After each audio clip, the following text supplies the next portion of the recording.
परमेश्वर का धन्यवाद हो आज के दिन के लिए। जो विषय आज मैं बताने जा रहा हूं उसका शीर्षक है निश्चय, एश्योरेंस। एलिया ने कहा इजरायलियों से कि तुम कब तक दो विचारों में लटके रहोगे। परमेश्वर नहीं चाहता कि कोई व्यक्ति दो विचारों में लटका रहे। उसका मतलब ये कि अनिश्चय की स्थिति परमेश्वर नहीं चाहता। परमेश्वर चाहता है कि निश्चय की स्थिति, या तो इधर या तो उधर। एलिया ने कहा यदि बाल ही देवता है, परमेश्वर है, तो उसके तरफ हो जाओ, और यदि यहोवा ही परमेश्वर है तो उसके तरफ हो जाओ। एक निश्चय की स्थिति। कुछ लोग अभी भी संघर्ष कर रहे हैं, अनिश्चय की स्थिति है, ऐसा ना होने पाए। पर वास्तव में निश्चय क्या है, आज इसी विषय पर हम अध्ययन करने जा रहे हैं। निश्चय विश्वास की परिभाषा में का एक शब्द है। पढ़ेंगे इब्रानी की पत्री उसका 11 अध्याय उसका पहला पद, Hebrews 11 verse 1। अब विश्वास आशा की हुई वस्तुओं का निश्चय और अनदेखी वस्तुओं का प्रमाण है। जी हाँ, अब विश्वास आशा की हुई वस्तुओं का निश्चय है, अर्थात जिसकी आशा हम रखते हैं, जिसकी उम्मीद हम रखते हैं, जो होप हमारे पास है, उसी का निश्चय हमारे पास है। सो निश्चय के बदले जो यूनानी शब्द आया है, याद रखेंगे हम लोग मूल भाषा का शब्द इसलिए ध्यान देते हैं ताकि उसका अर्थ हम बहुत अच्छे ढंग से जान लें, क्योंकि मूल रूप से बाइबल हिंदी में नहीं लिखी गई। सबसे पहले इब्रानी अरमिक भाषा में कुछ अध्याय दानियल के तथा नए नियम यूनानी भाषा में लिखा गया। तो जब हम पुराना नियम की बात करते हैं तो वो इब्रानी भाषा है, और जब हम नए नियम की बात करते हैं तो वो यूनानी है। सो यूनानी भाषा में, ग्रीक लैंग्वेज में जो निश्चय के बदले जो शब्द आया है मूल बाइबल में, ओरिजिनल बाइबल में, वो है ह्यूपस्टेसिस। ह्यूपस्टेसिस उसका मतलब होता है नींव। कोई भी मकान बगैर नींव के बन सकता है? नहीं, बनाने के लिए तो बन सकता है, पर वो बहुत आसानी से क्या हो जाएगा? गिर जाएगा। उसका कोई भरोसा नहीं, वो अटल नहीं रहेगा, वो गिर सकता है, गिरेगा ही, क्योंकि आंधी तूफान आ जाता है और काफी पानी गिरता है। नींव नहीं रहेगा तो बह के चला जाएगा, अर्थात वो गिर के नाश हो जाएगा। सो निश्चय का मतलब नींव, एक फाउंडेशन। कहते हैं कि मकान बनाने में फाउंडेशन में ही काफी ज्यादा पैसा लग जाता है, लेकिन वही सबसे असली चीज है, क्योंकि उसके ऊपर फिर कई मंजिला मकान जो है बनाया जा सकता है। विश्व में कई ऐसे बिल्डिंग्स है जहां पर 100 से ज्यादा मंजिल है, एक के ऊपर एक स्टोरीज है।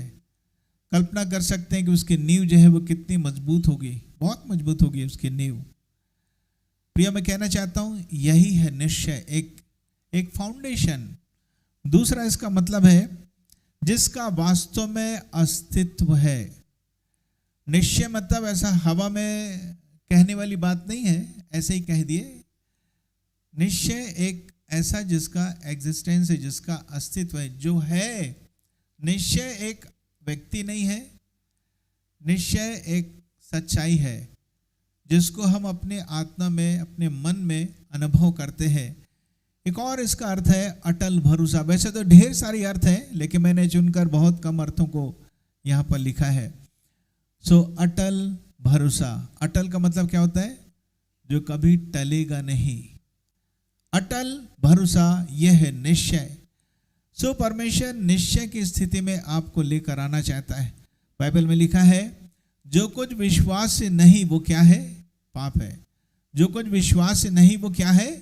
पाप है। सो हम जो भी काम करते हैं कैसा करें? विश्वास के साथ काम करें। हर जगह विश्वास को अप्लाई करें, लागू करें। लेकिन विश्वास आएगा कहां से? क्या हम कुछ भी किसी भी चीज में विश्वास कर लें कि प्रभु ऐसा करेगा वैसा करेगा? नहीं। परमेश्वर हमसे वचन के द्वारा बात करते हैं। लिखा ना, सो विश्वास सुनने से और सुनना मसीह के वचन से होता है। मसीह के वचन से होता है का मतलब यह होता है परमेश्वर जब वचन से आपसे बातचीत करते हैं उसी पर विश्वास आधारित होता है, और विश्वास आशा की हुई वस्तुओं का एक निश्चय होता है। और निश्चय का मतलब होता है ह्यूपस्टेसिस, यूनानी शब्द नींव जिसका अस्तित्व है और अटल भरोसा। सो हम ध्यान देंगे, बाइबल में ऐसे बहुत सारे लोग थे जिनका वर्णन हुआ है पवित्र शास्त्र में, जिनके पास निश्चय था, कई बातों के लिए निश्चय था, ताकि हम समझ सकें कि कौन कौन सी बातों के लिए उनके पास निश्चय था। सो जिन्होंने निश्चय को प्राप्त किया, सबसे पहले हम एक सूबेदार के विषय में ध्यान देंगे। सूबेदार का मतलब होता है 100 सिपाही का अधिकारी, सेंचुरियन। सेंचुरियन से एक शब्द अंग्रेजी में निकला है सेंचुरी। जब क्रिकेट मैच होता है तो हम अक्सर इस बात पे ध्यान देते हैं कि क्रिकेट के जो खिलाड़ी हैं वो सेंचुरी बना पाए कि नहीं, यानी कि शतक, यानी कि 100 रन बना पाए कि नहीं। ऐसे ही 100 सिपाही के अधिकारी को सेंचुरियन, सूबेदार कहा जाता था। और इसकी ड्यूटी लगी थी कि प्रभु यीशु मसीह जब क्रूस पर चढ़ाए गए या जब उनको पीड़ा दी गई, वो वहां पर रहे। पढ़ेंगे लूका उसका 23 अध्याय उसका 47 पद। सूबेदार ने जो कुछ हुआ था देखकर परमेश्वर की बड़ाई की और कहा, निश्चय यह मनुष्य धर्मी था। जी हाँ, सूबेदार ने जो कुछ हुआ था देखकर परमेश्वर की बड़ाई की, महिमा की और कहा, निश्चय यह मनुष्य धर्मी था। सबसे पहली बात तो ये बता दूं मैं, जो सेना में होते हैं, जो पुलिस विभाग में होते हैं, सुरक्षा विभाग में होते हैं, उनको ये बात अच्छे से समझ में आ जाती है कि अपराधी कौन है। उनको समझ में आ जाता है जब वो एक व्यक्ति की आंखों में झांकते हैं, देखते हैं कि ये अपराधी है या जासूस है या निष्पाप निष्कलंक है, यानी कि बेकसूर है। उनको समझ में आता है। हालांकि कई लोग बहुत शातिर रहते हैं, बिल्कुल पता होने नहीं देते कि वो अपराधी हैं, लेकिन आखिरकार वो पकड़े ही जाते हैं, गिरफ्तार हो जाते हैं। शुरू से मैं सोचता हूं कि प्रभु यीशु मसीह के तकलीफों को ये देख रहा था। वैसे तो अब तक ढेर सारे अपराधियों के दशा को वो देख चुका था, लेकिन जब प्रभु यीशु मसीह के दशा को देखा कि प्रभु यीशु मसीह जब क्रूस में थे तो उन्होंने सबको क्षमा किया। अक्सर लोग जो क्रूस पर रहते थे वो गाली बकते थे, श्राप देते थे, कोसते थे, जो सताया करते थे उनको। पर प्रभु यीशु मसीह ने कभी किसी को कोसा नहीं, विशेषकर जब दुखों की चरम सीमा में थे। और आखिरी में उन्होंने कहा, सब कुछ पूरा हुआ, सब पूरा किए। और आखिरी में कहा कि मैं अपनी आत्मा पिता परमेश्वर तेरे ही हाथों में सौंपता हूं। और ढेर सारे प्राकृतिक चिन्ह भी प्रकट हुए। अंधेरा छा गया, पृथ्वी डोल उठी, मंदिर का पर्दा क्या हो गया, ऊपर से नीचे तक 2 भाग में फट गया। कहते हैं कि वो 60 फीट ऊंचा रहता था, 60 फीट। मैं तो उसकी मोटाई भूल गया, मोटाई भी इंच में थी, सेंटीमीटर नहीं इंच में थी, यानी कि काफी मोटा था। इस दरी को बोलेंगे फाड़ने के लिए हाथ से, नई दरी को तो आप कैसे फाड़ोगे, नहीं फाड़ सकते जब तक ये छोटा सा कट ना हो वहां से। कैसे फट गया पर्दा, ये एक चमत्कार था। जो कुछ हुआ था उसे देखकर, हिंदी में तो लिखा है बड़ाई किया, इंग्लिश में लिखा है परमेश्वर की महिमा किया और कहा, निश्चय यह मनुष्य कैसा है, धर्मी है। निश्चय का मतलब यहां पे क्या है, यूनानी भाषा में ओंटोस आया है। ओंटोस, ओंटोस का मतलब यह सच्चा है, यह वास्तव में है। और भी कई अर्थ होते हैं इसके ओंटोस के। ओंटोस का मतलब होता है इसमें कोई बहाना नहीं, इसमें कोई दिखावा नहीं, अर्थात जबरदस्ती बनाई गई बात नहीं है, यह वास्तव में ऐसा ही है। हालेलुया। सो उसके पास एक निश्चय था कि प्रभु यीशु मसीह निष्कलंक और निष्पाप थे, पर फिर भी वो आपके मेरे कारण अपराधी समझे गए और हम सबों के पापों को उन्होंने अपने देह पर उठा लिया, ताकि क्रूस पर चढ़कर हम सबके लिए प्राण त्याग सकें, सब कुछ पूरा करके, और तीसरे दिन जीवित हो जाए और आपके मेरे लिए उद्धार करता ठहरे। सो प्रिय, मैं कहना चाहता हूं, जब कोई व्यक्ति मार खाता है, अपराधी समझा जाता है, भले ही वो निर्दोष है तो क्या हुआ, लेकिन दुनिया उसे दागी समझती है और समझती है कि जरूर उसने कुछ पाप किया है, तभी तो ऐसा है वैसा है। फिर मनुष्य और बढ़ा चढ़ा कर सोचता है, लेकिन सूबेदार ने ऐसा नहीं सोचा। मैं समझता हूं पहले उसके विचार जरूर फर्क रहे होंगे या बहुत ज्यादा ध्यान नहीं दिया होगा, लेकिन जब वो सब कुछ देख रहा था, लाइव देख रहा था सब कुछ, टीवी नहीं था, इंटरनेट नहीं था, आंखों से देख रहा था, आई विटनेस था वो। सब कुछ देखते हुए उसे इस बात का एहसास हो गया, यह साधारण नहीं है, यह निष्कलंक निष्पाप है। और तभी उसने कहा, निश्चय यह मनुष्य धर्मी था। प्रिय, मैं कहना चाहता हूँ, आपकी राय क्या है प्रभु यीशु मसीह के बारे में? आप क्या सोचते हैं प्रभु यीशु मसीह के बारे में? इस बात को ध्यान देंगे कि प्रभु यीशु मसीह आपके मेरे लिए निष्कलंक होते हुए भी इस संसार में आ गए ताकि आपके मेरे पाप के भार को उठा सकें। यदि उस पर विश्वास करेंगे आपको जीवन मिलेगा। एक और स्त्री के बारे में ध्यान देंगे जिसके बारे में आपने थोड़ा सा पिछले सप्ताह भी सुना था। वो कौन थी? जिसके अंदर एक निश्चय था। वो राहाब वेश्या थी, जीवन ठीक नहीं था। इसलिए प्रभु यीशु मसीह ने कहा कि इस प्रकार के लोग, चुंग लेने वाले लोग परमेश्वर के राज्य में पहले प्रवेश करेंगे, भले इनका जीवन कैसा ही क्यों ना हो। लेकिन जब पवित्र आत्मा कायल करता है या तुरंत रिस्पॉन्स देते हैं, प्रत्युत्तर देते हैं और प्रभु को स्वीकार करते हैं। यहोशू की पुस्तक उसका 2 अध्याय उसका 9 पद। इन पुरुषों से कहने लगी, मुझे तो निश्चय है कि यहोवा ने तुम लोगों को यह देश दिया है और तुम्हारा भय हम लोगों के मन में समाया है और इस देश के सब निवासी तुम्हारे कारण घबरा रहे हैं। जी हाँ, जब 2 भेदियों को यहोशू ने भेजा यरीहो में कि जाकर पता लगाओ कि वो लोग कैसे हैं और नगर कैसा है, निवासियों को देखना। जब ये आए तो शहरपना के जो दीवार रहती है उसमें ये घर बना था राहब का, और वहाँ जाकर वो छिप गए। छिपने के उद्देश्य से वो वहाँ पर गए हुए थे और वो भी उनको छिपा के रखती है। और जब बात करने का अवसर मिला, वो कहती है, हमने तो सुना है कि परमेश्वर ने कैसे तुम्हारे शत्रु को हराया और लाल समुद्र को 2 भाग किया। कहती है, मुझे तो निश्चय है कि यहोवा ने तुम लोगों को यह देश दिया है, तुम्हारा भय हम लोगों के मन में समाया है और इस देश के सब निवासी तुम्हारे कारण घबरा रहे हैं। जबकि यरीहो नगर के निवासी बहुत अच्छे थे, बलवान थे, ऊंची शहरपना थी, शारीरिक दृष्टिकोण से देखा जाए तो हराना मुश्किल था, लेकिन वो सब निवासी बिगड़ चुके थे। इसलिए परमेश्वर ने कहा कि इनको नाश करना जरूरी है। कितना भी दयालु न्यायाधीश क्यों ना हो, मृत्यु की सजा वो सुना देता है यदि अपराधी इस लायक है तो। ऐसा ही परमेश्वर था, मृत्युदंड दिया, ऐसा कह सकते हैं वहां के निवासियों को। और कौन न्याय कर रहा था? इजरायली न्याय कर रहे थे।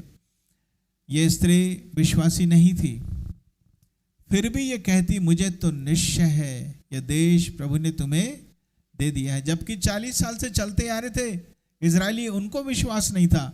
और जब भी खराब परिस्थिति आती थी वो कहते थे कि हम तो नाश हो जाएंगे। क्या मिस्र में कब्र नहीं थी जो तू हमको यहाँ लेकर आ गया कि जंगल में हम खत्म हो जाए? तू हमारे आंखों में धूल फेंक रहा है, यानी कि धोखा दे रहा है। क्या क्या बोलते थे, मन में जो आता था वो बोल देते थे। निकल तो चुके थे मिस्र से कनान देश की ओर, लेकिन मन पूरी तरह से बदला नहीं था। इसलिए समय समय पर वो खराब बातों को बोला करते थे। यहाँ पर जो निश्चय शब्द है उसके बदले इब्रानी भाषा में जो शब्द आया है वो है यादा। हालांकि मुझे ये नहीं मालूम कि किस तरीके से इन शब्दों को उच्चारित किया जाता है, क्योंकि जब मैं बाइबल कॉलेज में था हम लोग का विषय नहीं था इब्रानी, यूनानी, आजकल हो गया है। ये सारी भाषाओं को मैं अलग अलग किताबों से, सॉफ्टवेयर से मैं सीखता हूँ, जो मैं आपको बताता हूँ, इसका अध्ययन करता हूँ और निचोड़ में अर्थ निकालता हूँ, क्योंकि बहुत ढेर सारे अर्थ रहते हैं। जो अर्थ मैं बता सकता हूँ, जो आप सीख सकते हैं, उन्हीं अर्थों को मैं बताता हूँ। सो यादा जो इब्रानी में है उसका मतलब है अनुभव से जान लेना। ये अर्थ मुझे बहुत अच्छा लगता है, अनुभव से जान लेना। क्या अनुभव था? ये तो अनुभव नहीं की थी, ये सुनी थी। क्या करी थी? सुनी थी। उन दिनों में मैंने सोचता कि न्यूज़पेपर रहता होगा, न्यूज़ फैलती जरूर होगी।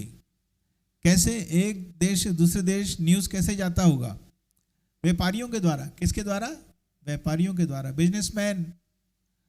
दूसरा, जो यात्री जाते थे इधर से उधर, वो दूसरों तक मैसेज को भेज देते होंगे।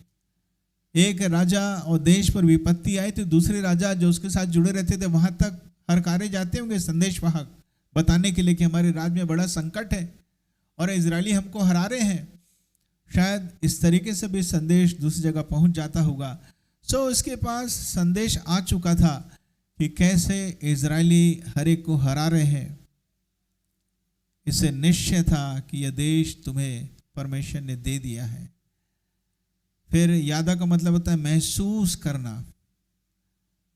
ये एक अनुभव है, महसूस करना, यानी कि अनुभव से जान लेना। हालेलुया, ये एक महसूस करना है। हम विश्वास से महसूस कर सकते हैं, शरीर में कोई काम नहीं रहेगा। एलिया कहता है राजा से, राजा पानी गिरने वाला, मैं भारी वर्षा की सनसनाहट सुन रहा हूं, अभी बादल तक नहीं है। क्या बोल रहा है? मैं सनसनाहट सुन रहा हूं, भारी वर्षा, अभी वर्षा प्रारंभ नहीं हुई है, लेकिन वो आवाज सुनना विश्वास के द्वारा। परमेश्वर दर्शन देके बता भी सकता है। जी हाँ, तो मैंने कहा महसूस करना तथा देख लेना। अभी हुआ नहीं कि देख लेंगे, पर देख लेना। जैसे दर्शन में लोग देखते ना, मैं आपको देख रहा हूं कि आप इस जगह में है, मैं दर्शन में देख रहा हूं कि आप इस जगह में है, ऐसा कई लोग ऐसा बताते हैं। तो प्रिय, मैं कहना चाहूंगा निश्चय का मतलब यहां पर अनुभव से जान लेना, महसूस करना तथा देख लेना। बहुत व्यापक अर्थ है, बहुत विशाल अर्थ है इसका। अब हम देखेंगे मूसा के बारे में कि जब परमेश्वर ने मूसा को अपने नजदीक बुलाया ताकि उससे बातचीत करे और अपनी सेवा के लिए चुन ले, जब इसकी आयु 80 वर्ष की थी, और परमेश्वर ने देखा इजरायलियों की दुर्दशा को, जब वो मिस्र में सताए जाते थे वहां के शासकों के द्वारा, और कई ऐसी नीतियां लागू थी जो उनको बर्बाद कर रही थी और वो भय में जीवन बिता रहे थे। तो परमेश्वर ने मूसा को तैयार किया ताकि उसको वहां भेजे। पढ़ेंगे निर्गमन 3:12। उसने कहा, निश्चय मैं तेरे संग रहूंगा, और इस बात का कि तेरे भेजने वाला मैं हूँ, तेरे लिए यह चिन्ह होगा कि जब तुम उन लोगों को मिस्र से निकाल चुके, तब तुम इसी पहाड़ पर परमेश्वर की उपासना करोगे। परमेश्वर ने कहा निश्चय मैं तेरे संग रहूंगा। निश्चय मतलब मैं झूठ नहीं बोल रहा हूं, मैं ऐसे ही नहीं कह रहा हूं, वास्तव में निश्चय जिसका अस्तित्व है, मैं तेरे संग रहूंगा। यदि परमेश्वर मूसा के संग नहीं होता, 3:12 निर्गमन, तो मूसा कभी भी लोगों को निकाल कर नहीं ले आ पाता कनान तक। एक तो इतने ढेर सारे निकल नहीं पाते, दूसरा प्रत्येक दिन की आवश्यकताएं कैसे पूरी होती? खाना चाहिए, पानी चाहिए, सुरक्षा चाहिए, आराम चाहिए, सुरक्षित जगह चाहिए। बाइबल में लिखा है कि परमेश्वर उनके आगे आगे चलता था ताकि उनके लिए जगह को देख सके। वैसे तो जगह देखेंगे तब जानेंगे, ऐसी वाली बात नहीं है। वो आपके मेरे लिए ऐसे शब्दों को इस्तेमाल किया गया, लिखा गया है ताकि हम समझ सकें। सो परमेश्वर ने कहा निश्चय मैं तेरे संग रहूंगा। लिखा है, क्या एक माँ अपने बच्चे को छोड़ सकती है, नवजात शिशु को? मुश्किल है। हालांकि कई जगह ऐसा हो जाता है, लेकिन परमेश्वर कभी हमें थोड़े से समय के लिए भी नहीं छोड़ेगा और त्यागेगा भी नहीं, हमेशा के लिए नहीं छोड़ेगा, हमेशा हमारे साथ रहेगा जब तक कि हम परमेश्वर को ना छोड़ें। सो याद रखेंगे, लिखा ना प्रभु यीशु मसीह ने चेलों से कहा, देखो मैं जगत के अंत तक तुम्हारे संग, वो हमारे साथ है, उसकी उपस्थिति आज हमारे साथ है। आगे बढ़ेंगे, अय्यूब के बारे में देखेंगे। कहते हैं कि अय्यूब ऐसा पहले व्यक्ति था जिसने किताब को लिखा। यदि हम इस बात को माने कि अय्यूब जो था वो इजरायली गोत्र में से था, तो अय्यूब के मृत्यु के पश्चात करीब 15 साल के बाद मूसा जो है लोगों को मिस्र से निकालकर कनान देश को लेकर जाता। यदि हम इस बात पर विश्वास करें तो अय्यूब जो था वो मूसा से पहले का था। हालांकि किताब बाद में आई, मूसा के बाद क्रम में बाइबल में बाद में रखी गई है। एक बात मैं बता दूं, बाइबल में किताबें जिस क्रम में रखी गई हैं उस क्रम में लिखी नहीं गई हैं, सब आगे पीछे लिखी गई हैं, लेकिन रखने का ढंग फर्क था। खैर, तो वो क्या कहता है अय्यूब 19:25, मुझे तो निश्चय है कि मेरा छुड़ाने वाला जीवित है और वह अंत में पृथ्वी पर खड़ा होगा। जी हाँ, मुझे तो निश्चय है कि मेरा छुड़ाने वाला जीवित है और अंत में पृथ्वी पर होगा, अंत में पृथ्वी पर खड़ा होगा। किस बात की ओर संकेत कर रहा है? क्या कह रहा है वो? अय्यूब क्या कह रहा है? अय्यूब के कहने का मतलब यह है, जब एक विश्वासी खत्म होता है तो उसका शरीर यहीं रह जाता है, आत्मा निकल कर चली जाती है परमेश्वर के पास। लेकिन एक समय प्रभु यीशु मसीह इसी संसार में आएंगे। तो लिखा है जब प्रभु यीशु मसीह आएंगे तो जितने मृतक हैं मसीह में वो सबसे पहले क्या हो जाएंगे? जीवित हो जाएंगे। और तब हम जो जीवित रहेंगे हम इस संसार से उठा लिए जाएंगे। पौलुस ने कहा पहला थिस्सलुनीकियों में, खैर अय्यूब ने कहा मुझे पता एक दिन परमेश्वर इस पृथ्वी पर क्या होगा? खड़ा होगा और मैं अपनी आंखों से उसका दर्शन करूंगा। इसके पास बाइबल की कोई किताब नहीं थी, कोई कमेंट्रीज नहीं थी, कुछ नहीं था। ऐसा मैं सोचता हूँ संभवतः हनोक के बारे में इसने जरूर से सुना होगा, हनोक की पुस्तक को पढ़ा भी होगा, ऐसा मैं सोचता हूँ। ये केवल एक कल्पना है। हनोक एक भविष्यवक्ता था, उसने प्रभु यीशु के आगमन के विषय में भी भविष्यवाणी की थी। यदि आप ध्यान से पढ़े होंगे बाइबल आपको याद होगा। इसके मन के अंदर भी एक निश्चय था कि परमेश्वर क्या करेगा। यहाँ पे निश्चय के बदले जो शब्द है वो भी यादा है जो हमने ऊपर पढ़ लिया। अनुभव से जान लेना, महसूस करना तथा देख लेना। क्या आपको ऐसा निश्चय है कि एक समय आएगा जब या तो हमारी मृत्यु हो जाएगी या हम जब प्रभु यीशु मसीह आएंगे हम इस संसार से उठा लिए जाएंगे? क्या इस बात का निश्चय आपको है? जब मैं पूछता हूँ तो कई लोग कहते हैं तब का तब देखा जाएगा पास्टर साहब, अभी तो मालूम नहीं। लेकिन हम लोग चर्च हमेशा आते हैं और क्रिश्चियन प्रोग्राम तो देखते ही रहते हैं हम लोग। ये उत्तर सही नहीं है। चर्च आने वाले प्रभु के पास जाएंगे, बाइबल में नहीं लिखा है। वही जाएंगे जिन्होंने सुसमाचार पर विश्वास किया, प्रभु यीशु मसीह को स्वीकार किया, जिनके अंदर पवित्र आत्मा की छाप लगी। वह छाप हमारे छुटकारे के लिए एक बयाना है, एक एडवांस है। बाइबल में लिखा है इफिसियों में 1 अध्याय 4 अध्याय में। क्या वो छाप लगी पवित्र आत्मा की? दिखाई नहीं देगा छाप, वो तो परमेश्वर ही जानता है। आगे बढ़ेंगे। अबीगैल एक बहुत बुद्धिमान स्त्री थी जिसका पति ठीक नहीं था और यह धनी थे। जब दाऊद के साथी जंगल में थे तो अबीगैल का जो पति था उसके ढेर सारे सेवक थे जो पशु की देखभाल करते थे, पशुओं की। और दाऊद उसके साथी के रहते रहते उनको किसी प्रकार का नुकसान नहीं हुआ।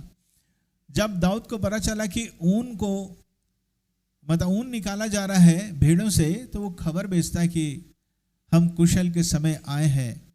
अबीगैल का पति दाऊद के साथियों की बेइज्जती करता है, दाऊद की भी बेइज्जती करता है। तो दाऊद सोच लेता है कि मैं जाकर उसको खत्म करूंगा। प्रियो, राजा को कर देना, टैक्स देना है। जब राजा तुम लोग टैक्स देते हैं, एक तो इनकम टैक्स होता है, फिर हम जो भी सामान लेते हैं उसमें भी टैक्स लगता है। हम टैक्स के साथ हम सामान को खरीदते हैं।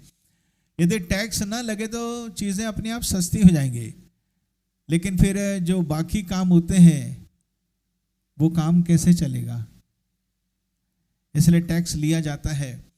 तो जब पता चला अबीगैल को कि दाऊद अपने साथियों के साथ आ रहा है, और ऐसा हुआ कि अबीगैल के पति को परमेश्वर ने मारा और वो खत्म हो गया। खैर, जो मेरा विषय है पढ़ेंगे 1 शमूएल 25-28 कि कैसे ये निश्चय शब्द बोलती है। अपनी दासी का अपराध क्षमा कर, क्योंकि यहोवा निश्चय मेरे प्रभु का घर बसाएगा और स्थिर करेगा, इसलिए कि मेरा प्रभु यहोवा की ओर से लड़ता है और जन भर तुझ में कोई बुराई नहीं पाई जाएगी। अबीगैल ने कहा अपनी दासी का अपराध क्षमा कर, क्योंकि यहोवा निश्चय मेरे प्रभु का घर बसाएगा। अबीगैल को मालूम था कि दाऊद को इधर से उधर फिरना पड़ रहा है, क्योंकि शाऊल भी पीछे पड़ा हुआ था। यद्यपि भविष्यवाणी तो हो चुकी थी कि यही है राजा इजराइल का, लेकिन इसको भटकना पड़ता था। जहां जाता था वहां के निवासी कई बार बता देते थे शाऊल को कि ये यहाँ छिपा हुआ है। बहुत परेशानी थी। ऐसे समय में अबीगैल आकर एक तरीके से उसके घाव में मलहम लगा रही है, ऐसा आप कह सकते हैं। वो कहती है क्योंकि यहोवा निश्चय मेरे प्रभु का घर बसाएगा। यहाँ पर निश्चय का मतलब इब्रानी भाषा में आसाह, आगे देखेंगे, आसाह यानी कि प्रभावशाली काम करेगा। यहोवा निश्चय तुम्हारे परिवार के लिए एक प्रभावशाली काम करेगा। और तैयार करेगा और उत्पन्न करेगा। यानी कि आपके परिवार को क्या करेगा? ठीक करेगा। परिवार में ढेर सारी गड़बड़ी थी, यदि आप ध्यान देंगे दाऊद के परिवार में, लेकिन ये कहती मुझे निश्चय कि आपके परिवार में अद्भुत काम करेगा, सब कुछ ठीक करेगा। और ये बात वास्तव में ठीक हुई। तो मैं आपसे कहना चाहता हूँ, कई बार पास्टर प्रचारकों को भी हियाव वाले शब्दों को सुनना जरूरी है। लोगों के द्वारा हम लोग प्रचार करते हैं, लोगों को हियाव बनाते हैं और सांत्वना देते हैं, शोक सभा लेते हैं, कंडोलेंस मीटिंग लेते हैं। हम लोग को भी शांति चाहिए, हम लोग को भी हियाव चाहिए। खैर परमेश्वर हमसे बात करते हैं, हम लोग सीख लेते हैं, वो बात अलग है। लेकिन लोगों को भी चाहिए कि वो क्या करें? अच्छा बात करें, ताकि जो मन में जो चोट लगी, जो भावनाएं आहत हुई हैं, वहाँ पर एक इनर हीलिंग मिल सके, एक आंतरिक चंगाई लोगों को मिल सके। अब हम देखेंगे दाऊद राजा के बारे में भी, ये भी एक शब्द इस्तेमाल करता है, निश्चय। शाऊल दाऊद के पीछे पड़ा था, दाऊद के पास पूरा समय मिलता था कई बार कि नाश कर दे। एक बार ऐसा अवसर मिला कि दाऊद बड़े आराम से शाऊल को खत्म कर सकता था, वैसे भी खत्म कर सकता था क्योंकि उसने गोलियात को हराया था। तो उसने क्या किया? साथियों के उकसाए जाने के कारण, ऐसा मैं सोचता हूँ क्योंकि साथी उकसा रहे थे, उसने शाऊल के बागे का एक छोर काट लिया और यह बताने के लिए कि शाऊल आज तो मेरे हाथ में था, देखिए कपड़ा कटा हुआ मेरे पास है, तो आज मेरे हाथ में था लेकिन मैं तेरे को खत्म नहीं किया। लेकिन वो बोलना क्या चाहा? पहला शामुएल 24:11 पढ़ेंगे। फिर हे मेरे पिता, देख अपने बागी की छोर मेरे हाथ में देख, मैंने तेरे बागी की छोर तो काट ली, परंतु तुझे घात ना किया। इससे निश्चय करके जान ले कि मेरे मन में कोई बुराई या अपराध का सोच नहीं है। मैंने तेरे विरुद्ध कोई अपराध नहीं किया, परंतु तू मेरा प्राण लेने को मानो उसका आहेर करता रहता है। हाँ, दाऊद ने कहा शाऊल इस बात को निश्चय जान ले, क्या? कि मेरे मन में कोई बुराई या अपराध का सोच नहीं, मैंने तेरे विरुद्ध कोई अपराध नहीं किया है। ये बात मुझे बहुत अच्छी लगती है। इतना होने के बावजूद भी शाऊल तो उसको खत्म करना चाहता था, भाला भी चलाया 2 बार। इतना होने के बावजूद भी दाऊद कहता शाऊल से कि निश्चय जान ले मेरे मन में तेरे प्रति कोई अपराध नहीं। कितनी बड़ी बात बोला वो। यहां पर निश्चय के बदले वही शब्द जो हमने ऊपर देखा, यादा, अर्थात शाऊल अनुभव से जान ले और महसूस कर लेता था, देख ले, यदि मैं चाहता तो तुझे खत्म कर सकता था, लेकिन मैंने तुझे खत्म नहीं किया। मैं समझता हूं दाऊद का जीवन यदि इस बात पे ध्यान दे कितना अच्छा था। काश कि हमारे साथ भी ऐसा हो नहीं पाए। आगे बढ़ेंगे। दाऊद के पास एक और बात थी जिसका वो कन्फेशन करता, अंगीकार करता है। भजन उसका 58 अध्याय उसका 11 पद।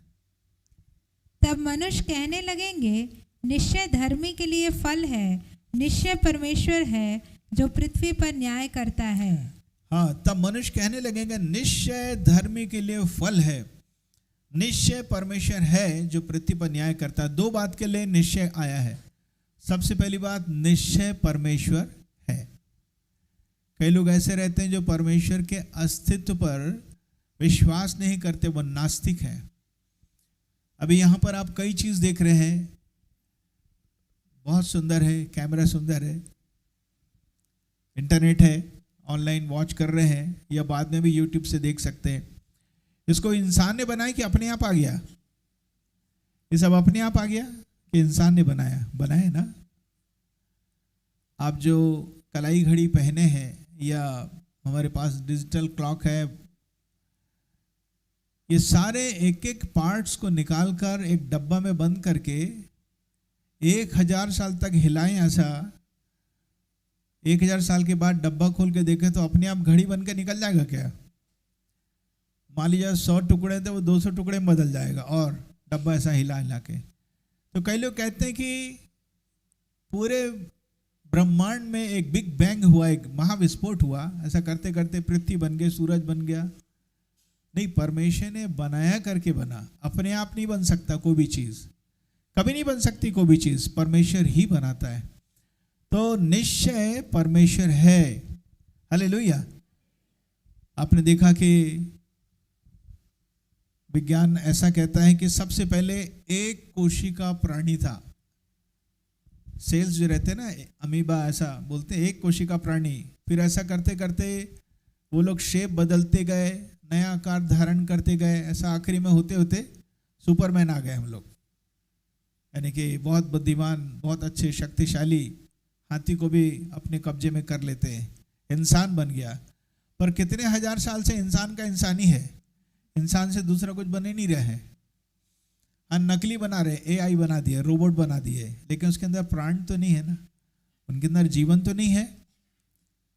ये कैसे बन गया? ये डीएनए में जो कुछ कोड वर्ड में लिखा गया है, हमारे पूर्वजों का स्वभाव, उन्हीं के अनुसार हम जीवन जीते हैं। कई बार शारीरिक जीवन, वही स्वभाव आ जाता है माँ बाप का। तो आया कैसे? डीएनए में वो कोड, वो स्वभाव डालता कौन है, कहाँ से आता है? ये तो परमेश्वर ही जानता है। हालेलुया, क्योंकि बनाया तो उसने है। तो निश्चय परमेश्वर है। एक और चीज का निश्चय कहता है, निश्चय धर्मी के लिए फल है, रिवॉर्ड मिलेगा, यहां पे रिवॉर्ड मिलेगा और वहां पे रिवॉर्ड मिलेगा। परमेश्वर हर एक का न्याय करेगा और भले और बुरे हर एक कामों के अनुसार हमें सारे को फल मिलेगा। आगे बढ़ेंगे। राजा सुलेमान भी कहता है, नीति वचन 22 का 21 पढ़ेंगे, कि मैं तुझे सत्य वचनों का निश्चय करा दूं, जिससे जो तुझे काम में लगाए उनको तू सच्चा उत्तर दे सके। जी हाँ, सुलेमान ने कहा, मैं तुझे सत्य वचनों पर, सत्य वचनों का निश्चय कराना चाहता हूँ। निश्चय के बदले यहाँ पर इब्रानी भाषा में जो शब्द है कोशेट, कोशीट, पता नहीं किस तरीके से उच्चारण करते हैं, इसका मतलब होता है सत्य, अर्थात किसी प्रकार का झूठ नहीं। दूसरा, शाश्वत रूप से संतुलित सत्य। शाश्वत मतलब इटर्नल, सनातन काल के लिए, अनंत काल के लिए एक ऐसा सत्य जो संतुलित है, अर्थात आज संतुलित नहीं है, बैलेंस बिगड़ गया, ऐसा नहीं है। एक सही संतुलन, एक सच। जी हाँ, इस वचन के अंदर बड़ी ताकत है। ये जो वचन है, पवित्र शास्त्र है, ये कथा कहानी नहीं, काल्पनिक नहीं, लेकिन यह सत्य है। इसमें कई प्रकार की बातें लिखी, मनुष्य के अच्छे काम, मनुष्य के खराब काम, लेकिन परमेश्वर उन बातों से सिखाना क्या चाहता है, वो असली चीज है। सो याद रखेंगे, वचनों के अंदर एक निश्चय है, हम इस वचन पर विश्वास करके आगे बढ़ सकते हैं। पौलुस भी जब सेवा किया तो उसके मिनिस्ट्री में भी अनुभव था निश्चय का। किस विषय पर? रोमियो 8:38 पढ़ेंगे, क्योंकि मैं निश्चय जानता हूँ कि न मृत्यु, न जीवन, न स्वर्गदूत, न प्रधानताएं, न वर्तमान, न भविष्य, न सामर्थ, न ऊंचाई। जी हाँ, और आगे, खैर मैं निश्चय जानता हूं कि न मृत्यु, न जीवन, न स्वर्गदूत, कोई भी हमें परमेश्वर के प्रेम से अलग नहीं कर सकता। क्या आपको किसी चीज का भय है कि मैंने मसीह जन प्रारंभ तो किया, लेकिन एक दिन मैं भटक जाऊंगा और परमेश्वर से दूर हो जाऊंगा? वो नशा जो मैंने छोड़ा फिर से मुझे अपने नियंत्रण में ले लेगा? ऐसा नहीं। पौलुस कहता है कि मैं जानता हूं ये सब कुछ मुझे परमेश्वर के प्रेम से अलग नहीं कर सकता। निश्चय, यहां पर जो निश्चय यूनानी भाषा में आया है, पेथो, पेथो, पता नहीं कैसे बोलते हैं, इसका मीनिंग बहुत अच्छा है, अर्थ अच्छा है, किसी की अच्छी इच्छा को प्राप्त कर लेना। हालेलुया। सो परमेश्वर की अच्छी इच्छा क्या है? कि वो आपको नाश करना नहीं चाहता, बल्कि नाश करने वाले से बचाना चाहता। लिखा है, मेरी भेड़ें मेरे हाथ में और कोई भी उन्हें मेरे हाथ से छीन नहीं सकता। पेथो, किसी की अच्छी, किसी के मतलब परमेश्वर की अच्छी इच्छा को प्राप्त कर लेना, या ऐसा भरोसा करना, अटल भरोसा, नींव के समान, कि मुझे कोई अलग नहीं कर सकता, इसलिए भयभीत होने की जरूरत नहीं।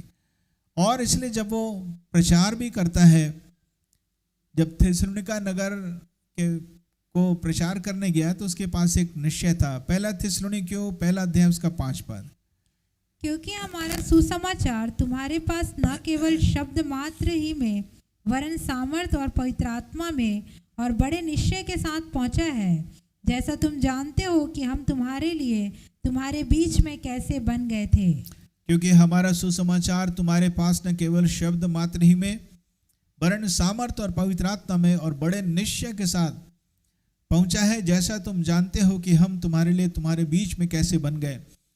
यूनानी भाषा में निश्चय के बदले जो शब्द आया है वो है प्लेरोफोरिया, अर्थात अटल भरोसा, विश्वास से भरा हुआ। वैसे विश्वास आशा की वस्तुओं का निश्चय है,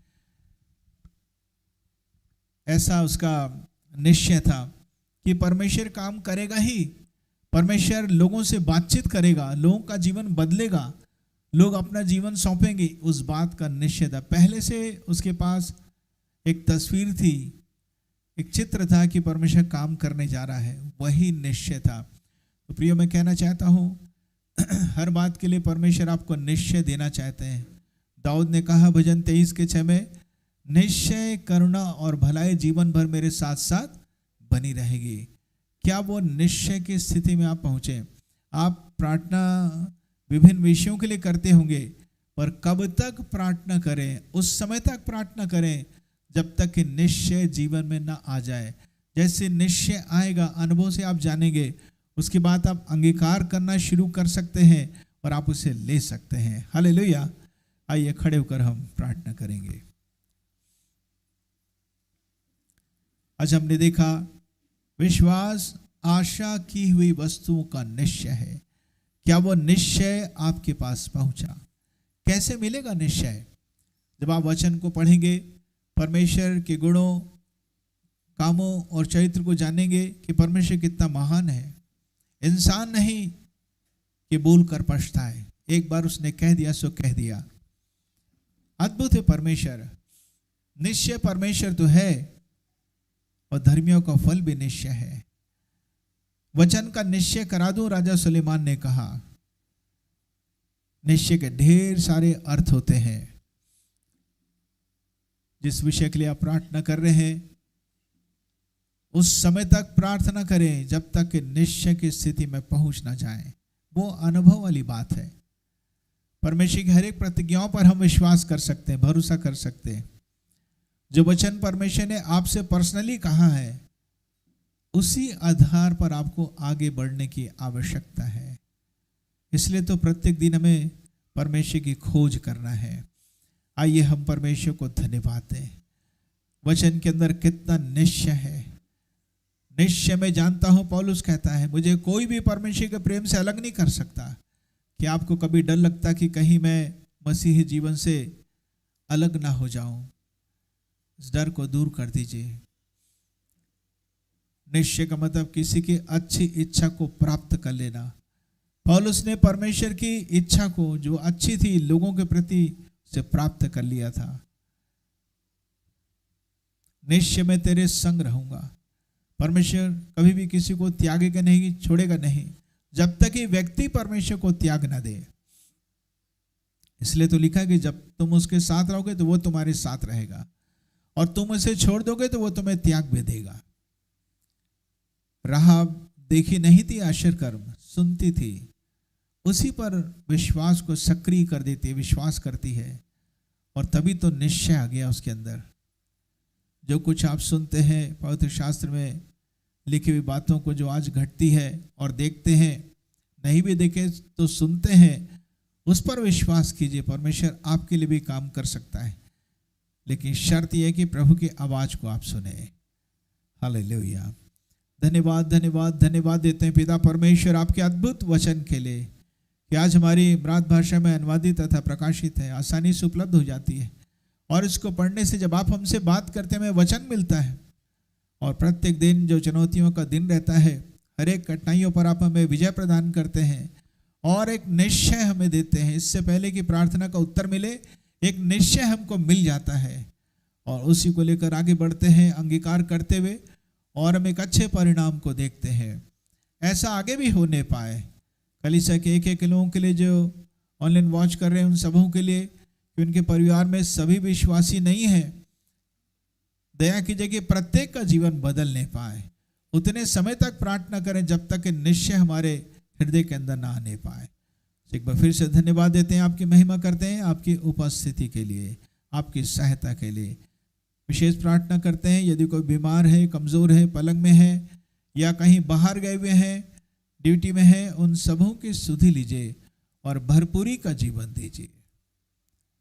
प्रार्थना करते हैं छत्तीसगढ़ राज्य के लिए, जबकि अभी चुनाव हुआ है, हमें मालूम नहीं कौन सीएम बनेंगे, लेकिन हम प्रार्थना करते हैं कि आपकी मर्जी पूरी होने पाए। एक ऐसा व्यक्ति सीएम बने जो पूरे राज्य को लेकर चले और इस राज्य का विकास होने पाए, आपको ही महिमा मिलने पाए।